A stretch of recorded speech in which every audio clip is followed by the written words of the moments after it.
done this so many times. Big comebacks, making clutch plays and stuff. I'm wondering, do they all kind of blend together, or do they stand out? Does each one have kind of its own story? And if so, what do you think you'll remember about this one? I think they used to, but now when I see like replays of some of these moments, I forget about them. Like it's some that I see and I just don't remember them until I see them. But I think this one is, it kind of felt like the OKC game in the playoffs, minus the game winner, because with so little time, it was like a double-digit deficit, and we just kind of had to scratch and claw our way back into it defensively and get stops.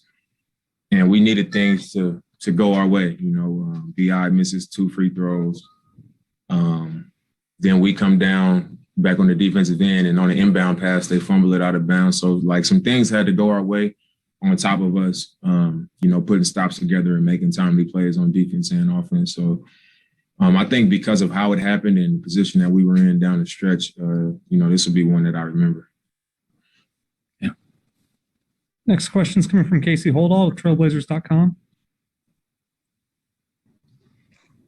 Damian, what was your mindset, I guess, with about 6 minutes to play in that game? You guys are down 17 points.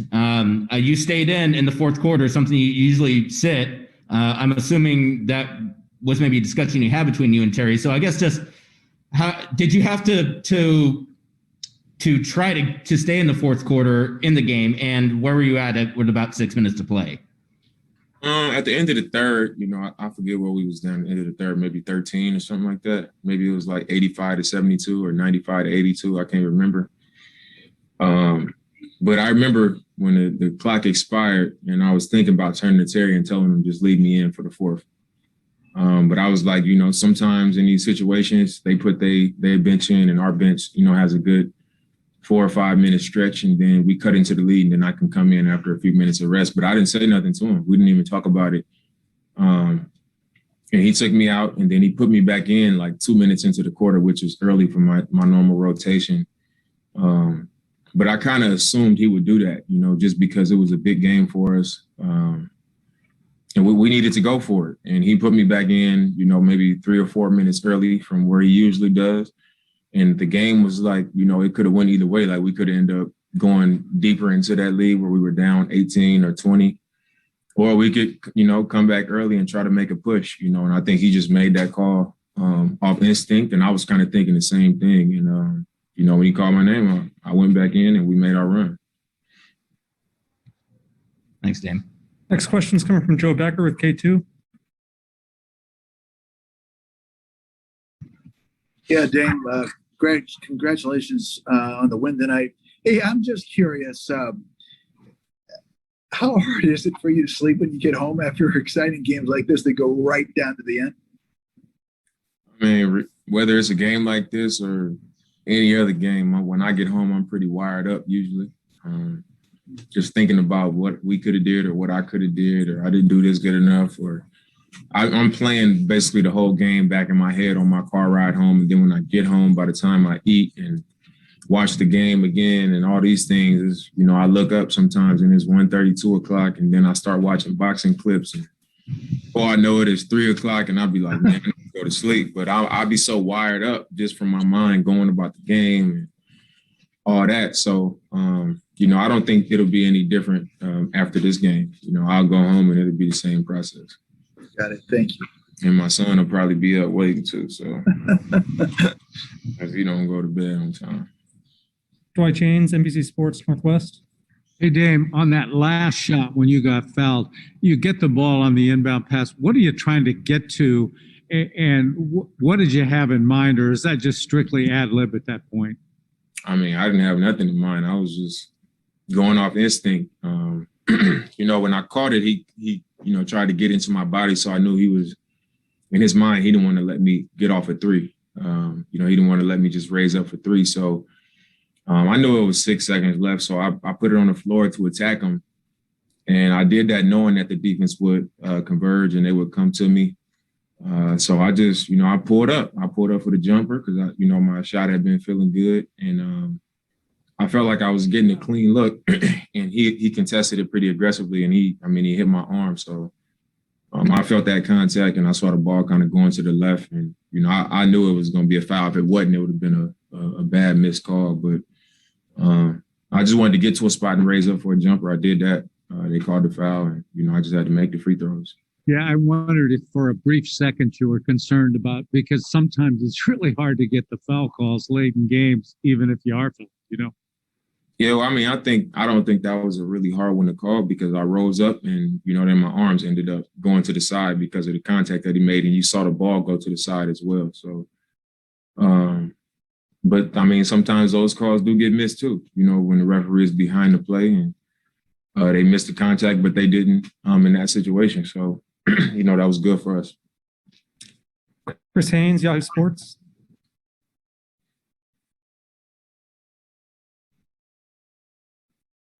Chris, you're still muted. Be muted. My bad.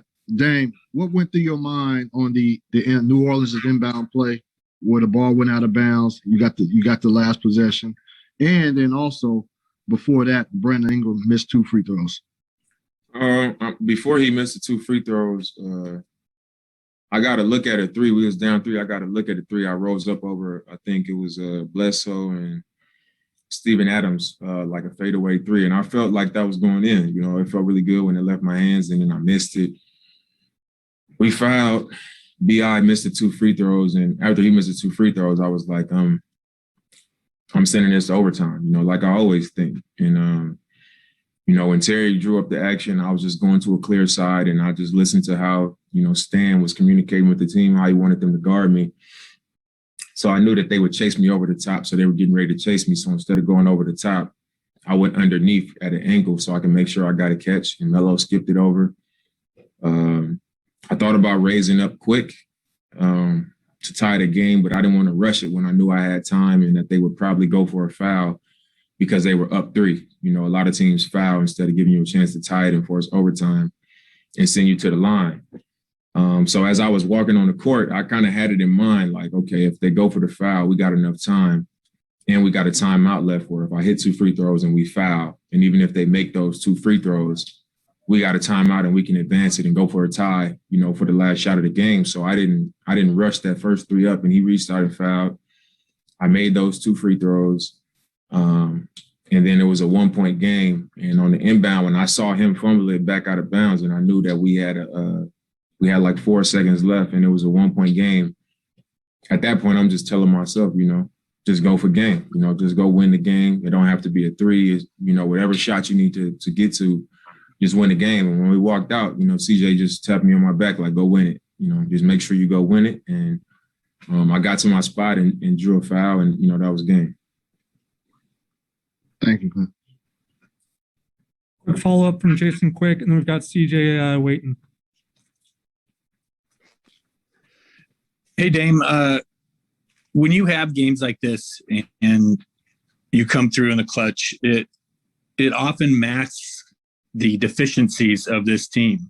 And tonight, if you didn't do what you did, the story would be your guys' defense. Yeah. What are your thoughts on your defense and what needs to happen, you think, to make it better?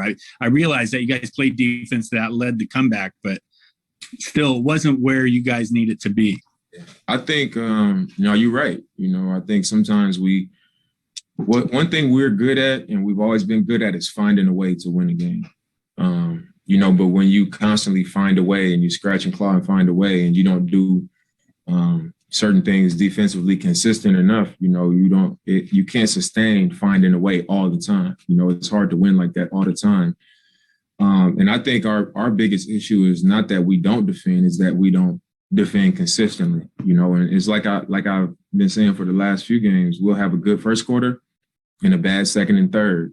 And then we'll have a good 5-minute stretch in the fourth when we have to win the game. And by that time, the score is 120 to 121 or 125 to 120, whatever it is, because we don't sustain a certain level of our defense. And I think that's what the challenge is for us, you know, as a team and as an organization. It's like when we decide, or not when we decide, because I think we want to do it, but when we put it together mentally and we commit to that and become a better defensive team, that's when we'll level up overall. But, you know, we keep talking about it. You know, we got to defend better and we got to be more consistent and all these things. But, I mean, we got to do it. I think that's what it comes down to. It's as simple as that. We got to come out here and be committed to it and hold ourselves to that, you know. And as long as we don't do that, you know, we'll win games and we'll be who we've always been. But until we decide to take that step as a group, you know, it's not one or two people. As a group, when we decide to take that step, I think that's when you know, we'll look at games and be like, you know, we won that game by 15, or we won that game by 18, or, you know, people will expect a great effort from us in the playoffs. You know, I think that's when the true respect will come, when we're able to sustain a certain level defensively.